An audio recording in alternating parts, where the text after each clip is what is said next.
Today, I'm testing out 7 flirting tactics that are said to drive women crazy, but do they actually work? Let's take a closer look at each one and see what really happens when these tactics are used in real-life situations. Flirting can be a delicate art. What feels playful and charming to one person might come across as awkward, annoying, or even disrespectful to someone else.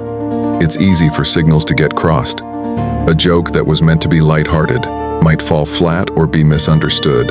A compliment intended to uplift might sound forced or insincere.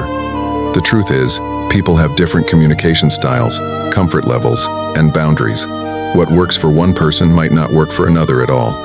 That's why it's so important to understand the nuances of flirting, not just the techniques themselves, but how they're perceived. Miscommunication is more common than we think, and small misunderstandings can quickly derail an interaction. In this exploration, the goal isn't just to test the effectiveness of these tactics, but also to learn what actually resonates with people, what feels genuine, and what falls flat. Understanding what truly works, and just as importantly, what doesn't, can make a big difference in how we connect with others. We've all tried flirting and wondered why it's not working. Sometimes it's timing, sometimes it's delivery, but often it's a misunderstanding of how we come across. It's important to read body language and verbal cues. If someone seems uninterested or uncomfortable, it's time to back off. Let's look at 7 common flirting tactics that can backfire and why they might be driving women crazy. Tactic 1. Being too aggressive. Being too aggressive is one of the most common flirting mistakes, and it can be a major turnoff. This happens when someone simply refuses to take no for an answer. They might keep asking for a phone number even after being politely declined. They might keep pushing for a dance or some form of physical closeness, even when the other person clearly isn't interested. Or they might dominate the conversation, demanding constant attention and not giving the other person space to speak or disengage. This kind of behavior can quickly cross the line from persistence to pressure. What might have started as confident flirting can easily come across as overwhelming, uncomfortable, and even intimidating. It disregards the other person's comfort, autonomy, and right to say no, and that's where things go wrong. True attraction and connection can't be forced. When someone feels like they're being cornered or pressured into engaging, the natural flow of chemistry disappears. Instead of feeling intrigued or excited, the other person is likely to feel anxious or defensive.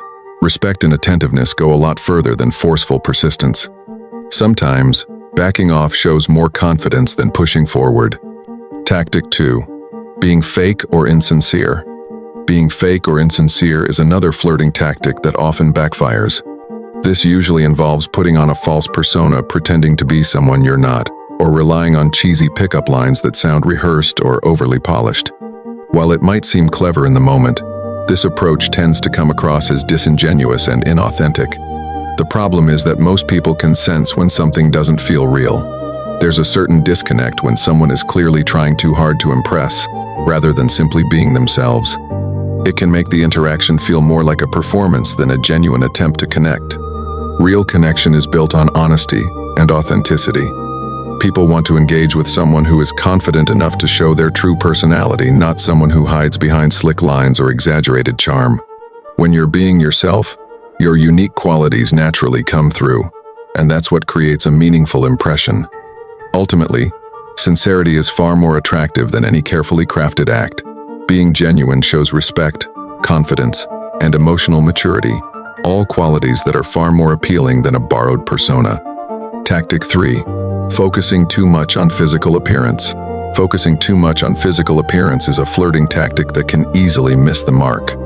While giving someone a compliment about their looks can be a nice way to start a conversation, making that the main focus of your attention can quickly feel shallow or even objectifying. When all the compliments are about someone's body, face, or outfit, it can send the message that you're only interested in what's on the outside. It may feel like you're not taking the time to actually see the person behind the appearance, their personality, their thoughts, their sense of humor, their values. Attraction is natural, and there's nothing wrong with noticing someone's appearance. But when that becomes the centerpiece of the interaction, it creates an imbalance. People want to feel appreciated not just for how they look, but for who they are. When that deeper recognition is missing, Even the most flattering comments can fall flat or worse, feel like they reduce someone to an object rather than a whole person. A well-rounded approach to flirting includes both noticing someone's outward beauty and showing genuine curiosity about who they are inside. When you balance attraction with interest, respect, and authentic engagement, the interaction becomes much more meaningful and much more likely to succeed. Tactic 4. Not listening actively. If you're not truly engaged in the conversation, you risk missing valuable opportunities to connect. Flirting isn't just about delivering clever lines or making someone laugh, it's a two-way interaction. At its core, flirting is about creating a shared moment, a spark of mutual interest, and that only happens when both people are present, attentive, and responsive. When someone isn't really listening, when they're just waiting for their turn to speak or focusing too much on impressing, it becomes obvious. The conversation starts to feel one-sided, and the other person may feel overlooked or even unimportant. That kind of disengagement can quickly dull the energy and make the interaction fall flat. On the other hand, listening actively, really tuning in to what the other person is saying, shows that you care. It shows that you value their thoughts, their stories, and their presence. Even small gestures, like making eye contact, nodding, or asking follow-up questions, can make a big difference in how connected someone feels. Flirting isn't just about being charming, it's about making the other person feel seen and understood. And that kind of genuine engagement is often what leaves the strongest impression. Tactic 5. Being too available. Constantly responding to texts right away or always saying yes to every plan can sometimes come across as needy, even if the intention is just to be polite or enthusiastic. While being available and responsive is important in any interaction, doing so without any boundaries can create an impression that you're overly eager or even dependent on the other person's attention. People are naturally drawn to those who have their own lives, interests, and priorities. When you show that you have things going on, that your time is valuable, and your world doesn't revolve around someone else, it signals confidence and self-respect. It communicates that you're interested, but not desperate for validation or approval. Creating a bit of space isn't about playing games or being distant, it's about maintaining a healthy sense of independence. It gives both people room to breathe, reflect, and build anticipation. That balance often makes the connection feel more genuine and sustainable over time. In flirting and in relationships, attraction tends to grow when there's a mix of interest and independence. Being confident in yourself and your time makes you more appealing, and it often invites others to value your attention even more. Tactic 6. Using guilt or manipulation. Trying to make someone feel guilty or bad for not reciprocating your interest is a manipulative approach, and it almost always backfires. Whether it's through passive-aggressive comments, guilt-tripping, or acting hurt when things don't go your way, this tactic creates discomfort, not attraction. Everyone has the right to their own feelings, boundaries, and preferences. Just because you're interested in someone doesn't mean they owe you the same in return. When someone doesn't feel the same spark, it's not a personal attack, it's just a mismatch, and that's a normal part of human interaction.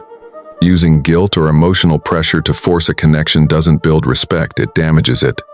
Instead of creating a meaningful bond, it puts the other person in an uncomfortable position, where they may feel cornered or responsible for your emotions. That kind of pressure often leads to avoidance, resentment, or a complete shutdown of communication. Real connection can't be coerced. The most attractive thing you can do in the face of rejection is handle it with grace.